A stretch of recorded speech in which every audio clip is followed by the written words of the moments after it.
Bem-vindos ao Bloomberg. Janeiro terminou com o PSI 20 a destacar-se entre as bolsas dos países desenvolvidos. O ganho da praça portuguesa foi superior a 9,5% e acabou por refletir o apetite dos investidores pelos ativos dos países periféricos. Mas depois deste arranque fulgurante, não só em Lisboa, mas um pouco por todo o mundo, há questões óbvias. Haverá sustentação para as valorizações nos mercados e o que fazer à carteira de investimentos perante a atual conjuntura. Temas para discutir na próxima hora com a ajuda de Nuno Serafim e Diogo Serras Lopes. Muito boa noite, obrigado por estarem aqui. Vamos para já fazer algumas contas deste resultado do PSI 20 em janeiro. Bom arranque da Bolsa Nacional. Este ano até está a permitir ganhos potenciais de quase 1.000 milhões a apenas 10 acionistas. A família Soares dos Santos lidera nas mais-valias. O PSI 20 está a registrar neste início de ano o melhor arranque da história, com uma valorização de mais de 10%. Neste mesmo período, o valor das cotadas aumentou 4,4 mil milhões de euros, valores que possibilitam também ganhos para os maiores investidores individuais e grupos familiares da Bolsa Portuguesa. Na linha da frente está a família Soares dos Santos. A participação de 56,1% na Jerónimo Martins permitiu uma mais-valia potencial de 423 milhões de euros, já que as ações da retalhista subiram 7,7%.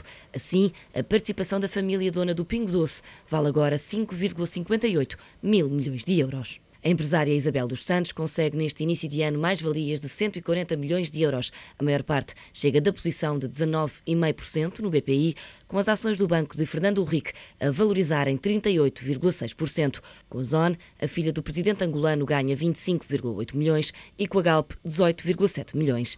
Outra cotada que é estrela neste início de ano é a Mota-Engil, com ganhos de 44,22%, permitindo que a posição da família Mota aumente 95 milhões para os 387 milhões de euros. Outros investidores com ganhos superiores a 50 milhões são ainda Pedro Queiroz Pereira, da Semapa, Belmir de Azevedo, Nuno Vasconcelos e Américo Amorim. Contas feitas aos ganhos de alguns acionistas. Nuno, nós já aqui tínhamos falado no final de 2012 daquilo que estava a ser o crescente apetite dos investidores pelos ativos periféricos, mas quando olhamos para este desempenho do mês de janeiro, é uma surpresa? Não creio que seja uma surpresa. Nós já tínhamos vindo a assistir a um bom comportamento no final do ano 2012 por parte dos ativos de maior risco, ou pelo menos daqueles mercados onde o desempenho tinha sido menos positivo e aqueles mercados mais massacrados. A estabilização económica a nível mundial e a maior confiança no sistema financeiro, nomeadamente depois da estratégia que foi levada a cabo aqui na Europa e sobretudo pelo Sr. Mário Draghi, houve aqui um reganhar de confiança nos mercados periféricos e, obviamente, isso estendeu-se ao longo de 2013, neste mês em que entramos em 2013, ou seja, a tendência confirmou-se, ultrapassado também aqueles problemas que tínhamos relativamente ao fiscal cliff nos Estados Unidos, às dúvidas que havia relativamente à pacificação política nos Estados Unidos e ao acordo que poderia haver ou não relativamente aos impostos para 2013 nos Estados Unidos, coisa que ainda não está completamente resolvida, mas que avançou e houve passos nesse sentido muito positivos e que calmaram bastante os investidores no que concerne ao impacto fiscal na economia norte-americana e, portanto, essa conjuntura favorável não só confirmou-se como se acentuou agora em 2013 e neste primeiro mês, onde verificamos que os melhores desempenhos vieram sobretudo das regiões do globo que tinham sido mais massacradas, nomeadamente as regiões periféricas aqui na Europa, mas também por exemplo, mercados como a Turquia, que são mercados que estão conotados normalmente com maior risco, também tiveram um comportamento muito assinalável na vertente de risco, nas bolsas, e também na vertente de crédito. Se olharmos o melhor instrumento ou o melhor ativo financeiro numa janela temporal de 3 meses, são as obrigações gregas, que deram um retorno de mais de 95%. Grande parte disso foi yield, não é? Porque sabemos que... Mas, portanto, neste mês os investidores foram claramente à procura de risco. Foram claramente à procura de risco e eu creio que isto advém basicamente de duas razões. Ou seja, uma estabilização do sistema financeiro e uma recuperação da confiança e uma também maior confiança na situação económica a nível global.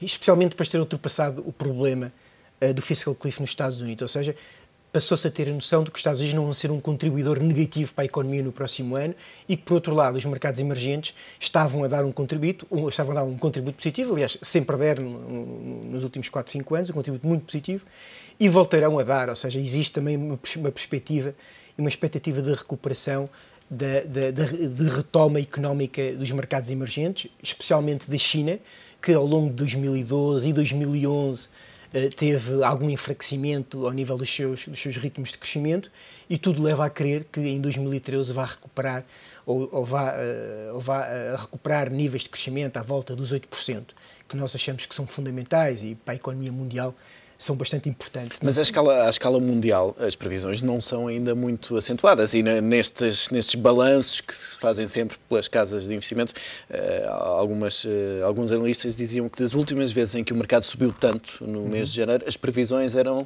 quase 3 vezes superiores em termos de crescimento do PIB nesse ano. Nesta altura, os investidores já não olham tanto para esse Não, temos que ver também, temos que ter uma perspectiva relativa da coisa, não é? Os prémios de risco que estavam incorporados nas vertentes acionistas, mas também nos mercados de crédito, eram muito elevados, talvez dos mais elevados da história. E, portanto, tem que se ver, olhar um pouco, não em termos absolutos, quais são as perspectivas de crescimento, porque o crescimento, de facto, é uma variável importante e a ter em conta quando se analisa qual é que é o potencial de crescimento dos mercados, mas não é única. A confiança dos investidores e os prémios de risco, normalmente re-ratings de risco, são normalmente a força impulsionadora dos mercados no curto prazo. Ou seja, no curto prazo os mercados movem-se mais por expectativas quanto ao risco do que propriamente quanto a fundamentais. Numa janela temporal e num horizonte temporal mais longo, então aí sim os fundamentais vão ter o seu papel. Agora, também temos que perceber que, ultrapassados aqueles problemas, não quer dizer que estejam todos, não é? Mas aqueles problemas mais imediatos, que era risco de desintegração da zona euro, fiscal cliff nos Estados Unidos e resolvido o problema das eleições nos Estados Unidos também, o que é que temos? Temos os bancos centrais no mundo inteiro a adotarem políticas monetárias muito expansionistas, quer sejam via a política monetária convencional, taxas de juros muito baixas, quer através de injeções de liquidez nos sistemas financeiros. E vamos falar precisamente dessa política na segunda parte deste Bull and Bear, mas para já deixa-me trazer também aqui o Diogo para a conversa e precisamente com este mês de janeiro. Mas mesmo tendo em conta esta procura de risco, quando olhamos para alguns setores, salta logo à vista que talvez tenhamos ido longe demais nas valorizações de alguns setores? Eu acho difícil assumir que fomos longe demais num contexto global. Acho que também estamos um bocadinho enviesados pela performance da Bolsa Portuguesa. E os seus tais 10% desde o início do ano, e não olhar tanto para um conjunto um bocadinho mais alargado, ou principalmente não olhar para um período de tempo mais alargado. O que é certo é que, se olharmos para a performance a um ano da Bolsa Portuguesa, ela está perto dos 14%, é 13,9%. Mais coisa, menos coisa, o que não é substancialmente diferente dos quase 12% que o índice MSCI World, que congrega as principais bolsas mundiais, digamos assim, os principais títulos mundiais, fez. E, portanto, não há aqui um comportamento tão diferente quando olhamos a 12 meses. É efetivamente um comportamento diferente ao longo do tempo. Está concentrado neste último período. Exatamente, está concentrado neste último período, e isso é uma recuperação de uma performance menos positiva durante a maior parte do ano de 2012. Agora, eu acho que isto se explica muito pela tal retirada dos dois riscos sistémicos, se quisermos, enfim, a famosa frase do Draghi, de fará tudo o que quiser para salvar a zona euro. Isso já foi no verão de 2012, mas demora algum tempo a chegar aos periféricos, de alguma forma, e chegou muito mais cedo aos mercados de dívida do que propriamente aos mercados acionistas, o que, aliás, também é uma coisa típica. E depois tivemos, efetivamente, toda a questão à volta do fiscal cliff nos Estados Unidos, que é resolvida exatamente no final do ano, aliás, mais concretamente no dia 1 de janeiro de 2013, e que permite aos investidores olharem para 2013 com uns óculos bastante diferentes daquilo que tinham sido os últimos 2 anos nos mercados financeiros, no sentido de não terem que estar a descontar estes eventos com impactos enormes, mas cuja probabilidade é muito difícil de estimar e é muito difícil de calcular. E daí então temos uma performance dos mercados norte-americanos que, entretanto, são muito ajudados por uma earnings season que está a ser claramente melhor do que as expectativas, e uma performance forte do S&P, a tal performance, ao nível das mais fortes de sempre no índice S&P 500. Agora, dizer que se foi longe demais ou não longe demais, acho que é sempre uma questão extremamente complicada.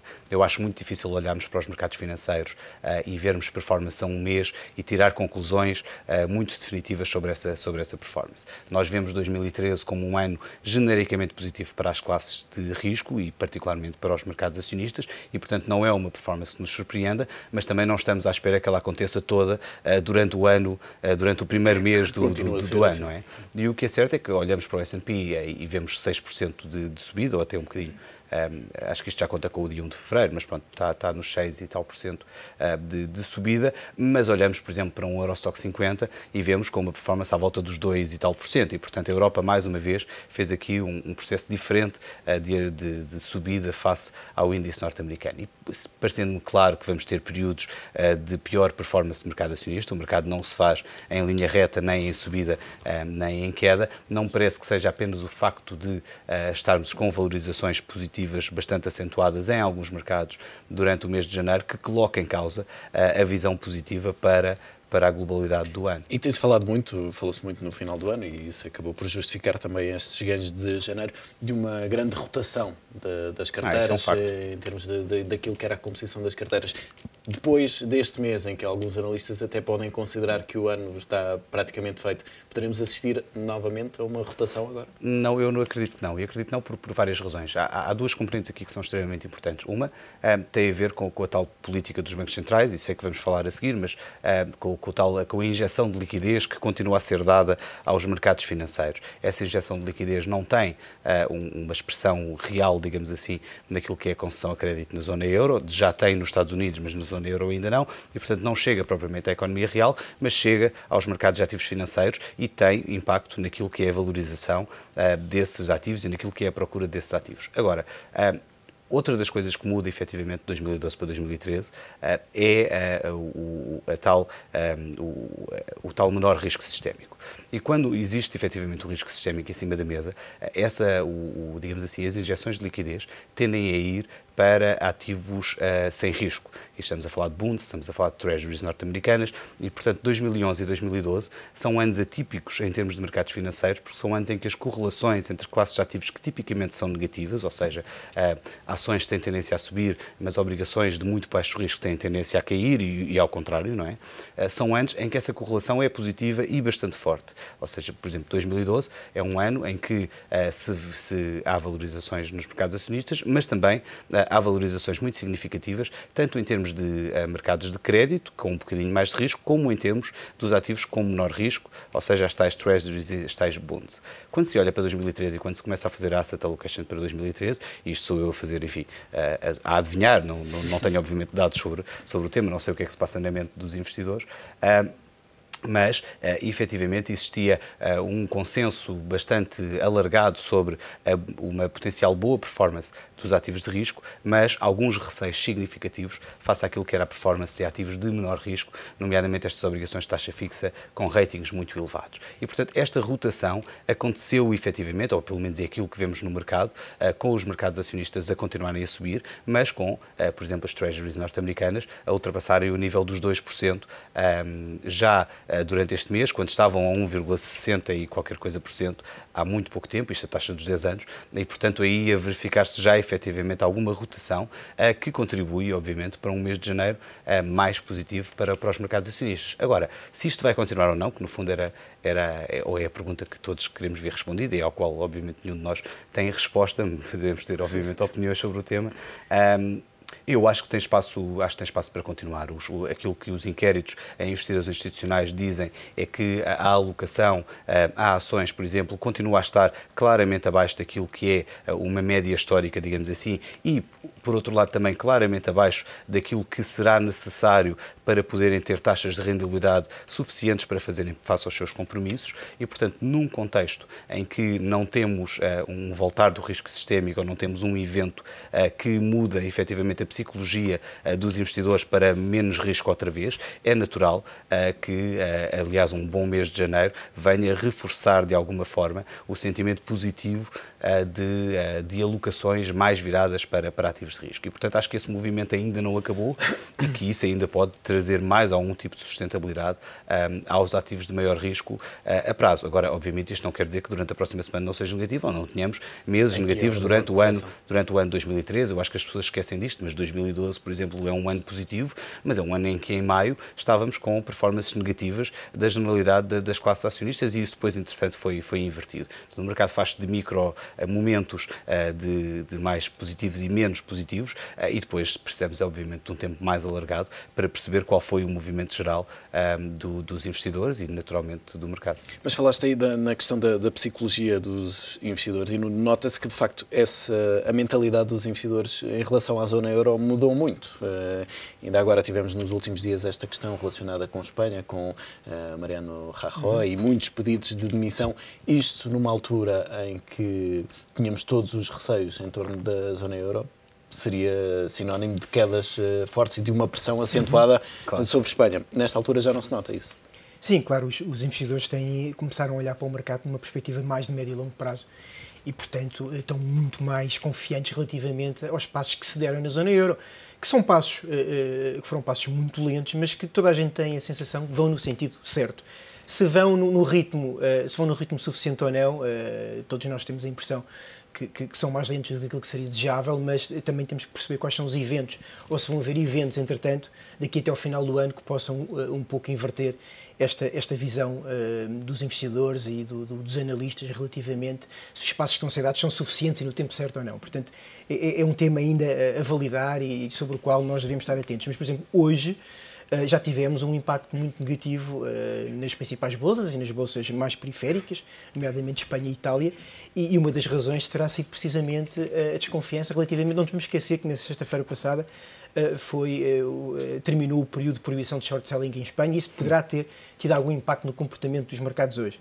Mas, obviamente, as notícias que saíram ao longo do fim de semana relativamente ao Sr. Rajoy e toda a especulação que existe à volta e os rumores e os vestígios de eventual corrupção ou não afetam de facto a confiança dos investidores e, portanto, como o Diogo disse, isto não é uma linha reta e, portanto, embora nós pensemos que a conjuntura e o vento está a soprar no sentido certo, ou seja, no sentido de aquilo que verificámos nos últimos 6 meses se confirmar nos próximos 6 e até eventualmente até se acentuar, até porque de facto existem indícios de começar a haver alguma rotação de ativos de menor risco, nomeadamente os treasuries, onde as yields nos 10 anos já estão ligeiramente acima dos 2% para ativos de maior risco.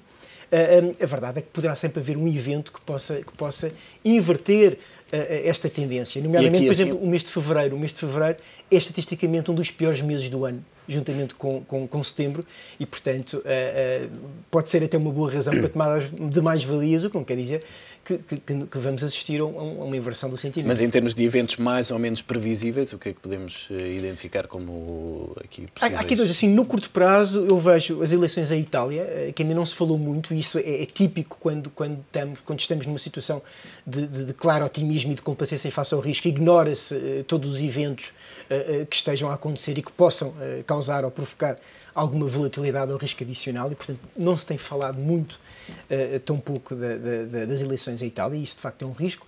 A subida do euro face ao dólar pode eventualmente provocar... Aliás, as oscilações que hoje em dia nós sentimos nesta guerra cambial que todos apelidaram, ou que o Ministro das Finanças brasileiro apelidou de guerra cambial, pode eventualmente criar aqui alguma turbulência de curto prazo e, nomeadamente na Europa, é uma situação que me preocupa, não por causa do core europeu, mas como português preocupa-me, porque de facto esta subida do euro face a um cabaz significativo de moedas, e em especial face ao dólar, isto vai ter um impacto, né, nos resultados das empresas e no produto. E embora as estimativas é de que um crescimento, ou uma subida, uma valorização do euro face a um cabaz de moedas de 10% tenha um impacto de 6% negativo nos resultados potenciais das empresas. Portanto, isto pode ser relevante, embora o euro não tenha subido 10% face ao dólar, para lá caminhamos, ou seja, nos últimos 2 meses terá crescido ou terá valorizado 5, 6%. Desde julho, sim. Desde julho, talvez, sim. Não vi esse time frame. Mas é um fator adicional de risco, especialmente para os mercados menos competitivos e para as economias menos competitivas, que é o caso de Portugal e das periféricas. E aqui temos um caso em que estas economias foram convidadas com os planos de austeridade a fazer um rebasing da sua economia interna e, portanto, estão muito dependentes das exportações. E, portanto, as economias por si só já eram um pouco competitivas. Com a valorização do euro e com o rebasing da sua economia doméstica, ficam muito dependentes e ficam com uma pressão extra, não é? Diogo, querias acrescentar há pouco ainda relativamente a esta questão dos ganhos que podemos esperar ou não para o resto do ano? Não, e do que tem a ver com, principalmente do que tem a ver com os riscos que não estamos a ver, digamos assim. A psicologia do mercado é curiosa nessas coisas, no sentido em que, quando estamos numa altura muito negativa, qualquer notícia positiva nem sequer é olhada. Nós agora estamos na fase contrária, que é qualquer notícia negativa é posta de lado como se não significasse nada. Copo meio cheio.